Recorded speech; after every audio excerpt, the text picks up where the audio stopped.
आदेश देती है, ये अधर्म की भक्ति है, ये अधर्म का वास है। समझो, आज जहाँ देखो जहाँ कुछ विद्वान कार्य कराते हैं, जिनालय में देखो पुरुष की भीड़ कम होती है, महिलाओं की भीड़ ज़्यादा होती है। समझिए क्या चल रहा है।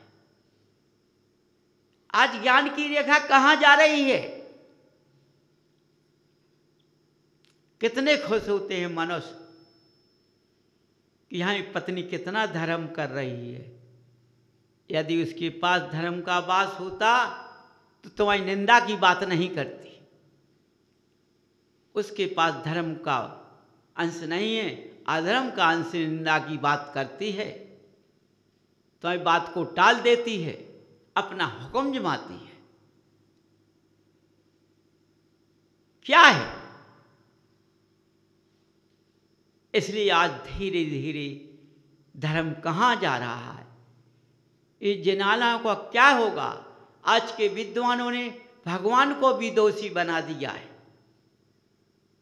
समझो, उन शास्त्रों को भी बदल दिया है, अपना शास्त्र लिखना चालू कर दिया है।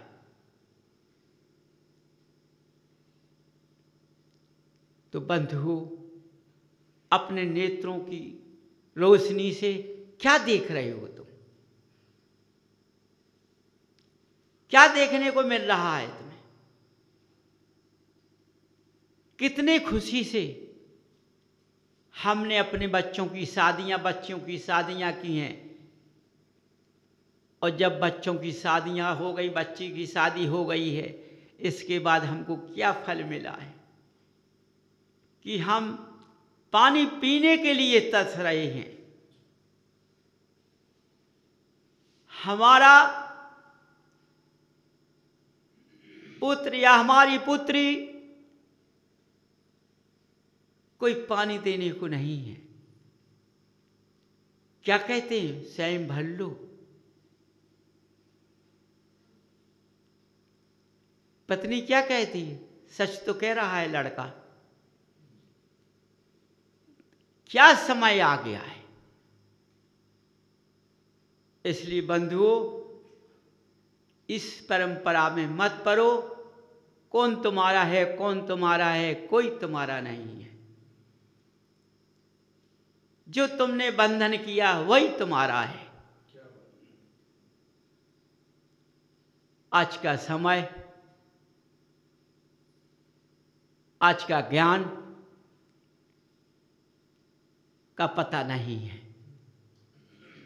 कहाँ ज्ञान है, किसके पास ज्ञान है, कोई पता नहीं। जहाँ ज्ञान होता है उस ज्ञानी की कोई पहचान नहीं है। जो ज्ञानी है, मद वाला ज्ञानी है, घमंड का ज्ञानी है, उसका देखो क्या चल रहा है। समझो बंधुओं, ये जीवन जो मिला है, ये लौट कर मिलना मुश्किल है, वापस मिलना मुश्किल है। कब मिलेगा इसका कोई पता नहीं। इसलिए अभी से अपना विचार करो, अपने अंदर अपने के लिए सोचो, पर पुरुष के लिए मत सोचो।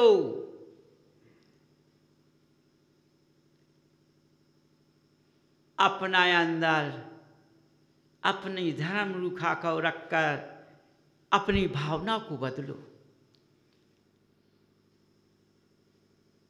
समझो, जब तुम भावना को बदलोगे, धर्म की रूपरेखा अंदर आ जाएगी, उजेला अपने आप हो जाएगा।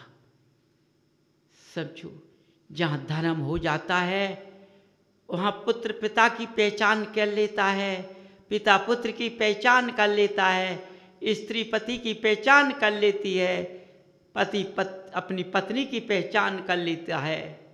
समझिए, हर एक चीज़ की पहचान हो जाती है, तभी धर्म साथ देता है, वैसे साथ नहीं देता है।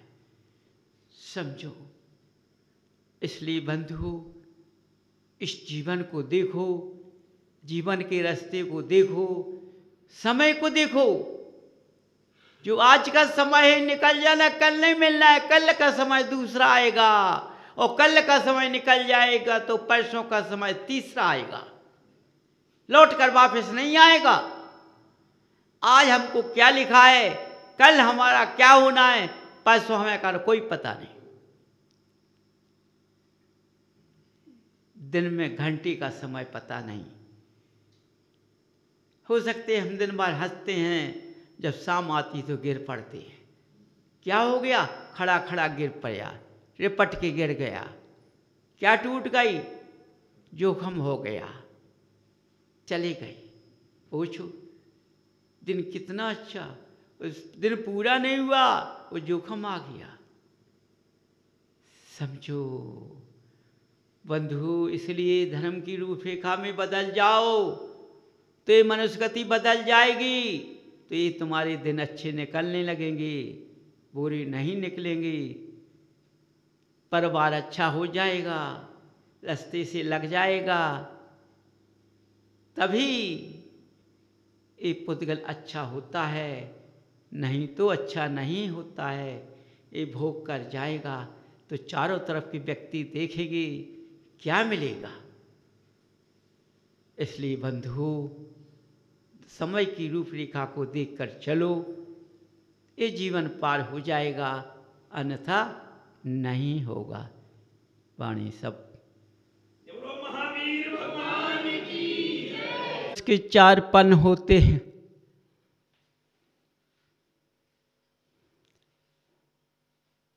मनुष्य का पहला पन कहाँ चला जाता है, बालापन में चला जाता है, दूसरा जवानी में चला जाता है, तीसरा जन्म मानव जीवन में चला जाता है, चौथा पन बुढ़ापे में चला जाता है। देखो, जब बच्चा गर्भ से निकलता है, कैसा निकलता है, और ये बालक अवस्था में अज्ञान होता है। समझो, बालकपन के 3 रूप होते हैं।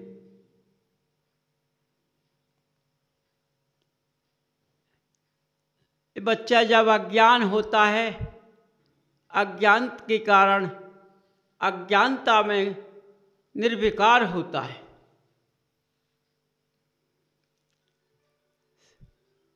अज्ञानता का समय कब तक होता है,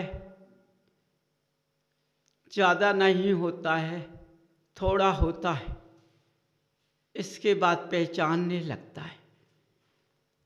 लेकिन बच्चा तब भी 1 वर्ष तक अज्ञान रूप में चलता है, मनुष्य की रूपरेखा को पहचान लेता है, लेकिन निर्विकार रहता है। किसी चीज को पकड़ने दौड़ जाता है, बचाव हो जाता है। कितना कष्ट होता है माँ पिता को, लेकिन उस बालक को कोई कष्ट नहीं होता है। वो अज्ञात रूप में उसने सब कुछ किया, तभी तक रो लेता है, इसके बाद फिर दौड़ने लगता है। बच्चा जब बड़ा होता है तो ज्ञान दौड़ जाता है, विकार भाव आ जाते हैं। अब ये विकार भाव चालू हो जाते हैं,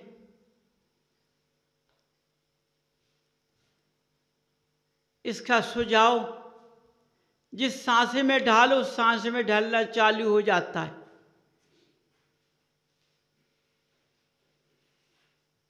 समझो, ये 5 साल तक बच्चा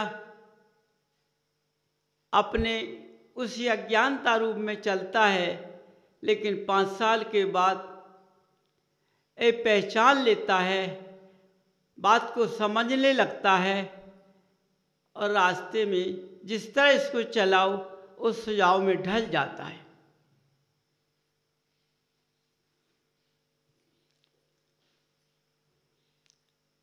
इसके बाद ये बच्चा 15 वर्ष तक बाल रूपरेखा में चलता है, ढल गया सुझाव में। इसके बाद इसकी जवानी आती है।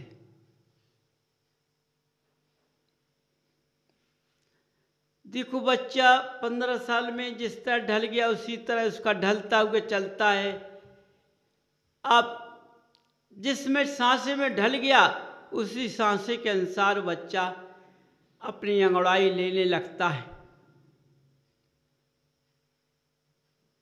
यदि अच्छे सांसे में ढलता है तो महानता रहती है, गलत सांसे में चलता है तो महानता चली जाती है।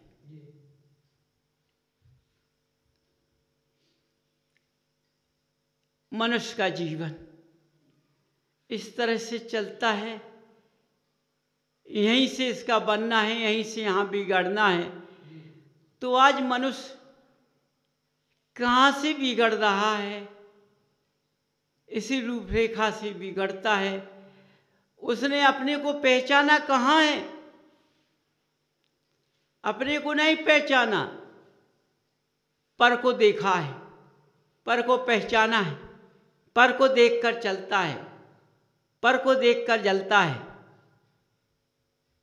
अपने को देखकर नहीं जलता है, अपनी पहचान नहीं करता है, अपनी गलतियों को स्वीकार नहीं करता है, पर को देखकर गलती मानता है, हंसता है। लेकिन पर को देखने से कोई लाभ नहीं होता है, स्वयं को देखने से लाभ होता है। तो आज मनुष्य ने सबसे बड़ा अपने अंदर का सुझाव मिटा दिया है। विकारी भाव के कारण दूसरों के विकारों को लेकर चलता है। आज मनुष्य उस रास्ते पर नहीं पहुंच पा रहा है। इसलिए उसने जब अपनी पहचान छोड़ दी, भगवान को क्या पहचानेगा, जिनवाणी को क्या पहचानेगा, माँ की क्या पहचान करेगा, पिता की क्या पहचान करेगा, परिवार की क्या पहचान करेगा? ऐसे सांचे में ढल गया है। समझो उसने अपने मनुष्य पर्याय को कैसे निकाल रहा है। देखो कितनी योनियां होती हैं, मुख्य मनुष्य पर्याय होती है, और इस मनुष्य पर्याय से ही ये 1,84,00,000 योनियां मिलती हैं, इसी मनुष्य पर्याय से। और इसी मनुष्य पर्याय से 84 लाख योनियां मिटती हैं। बंधु समझो, बनना ही बिगड़ना ये मनुष्य का चौराहा है, कोई चौराहा नहीं। मनुष्य गति में मनुष्य का चौराहा है। यदि इस चौराहे को उसने समझ लिया, इस चौराहे से अपनी रास्ता को बदल लिया, तो चल देता है। आज क्या है? आज मनुष्य 4 पन में चलता है, 3 तूफान पलक अवस्था में निकल जाते हैं, 4 पन चलते हैं, इससे 7 पन होते हैं। समझो जब मनुष्य युग दशा से निकलता है या भोग दशा से निकलता है, तो उसकी शरीर का ढांचा बदल जाता है। एक दशा का शरीर तगड़ा होता है, भोग दशा का शरीर कमजोर होता है। रास्ते बदल जाते हैं। पहले कैसे चलता है, फिर कैसे चलने लगता है।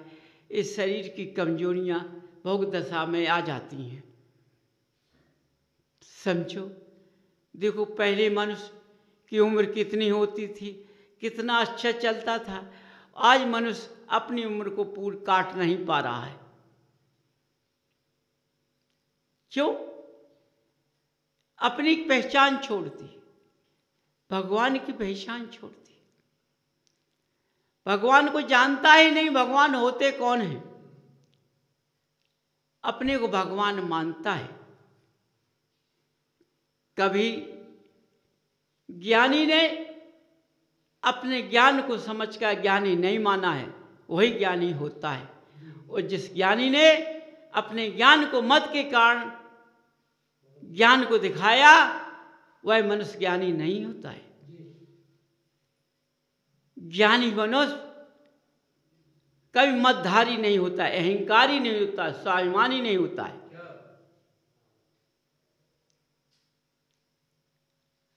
जो ज्ञान जिसके अंदर मद भरा है, अहंकार भरा है, स्वाभिमान भरा है, क्रोध भरा हुआ है,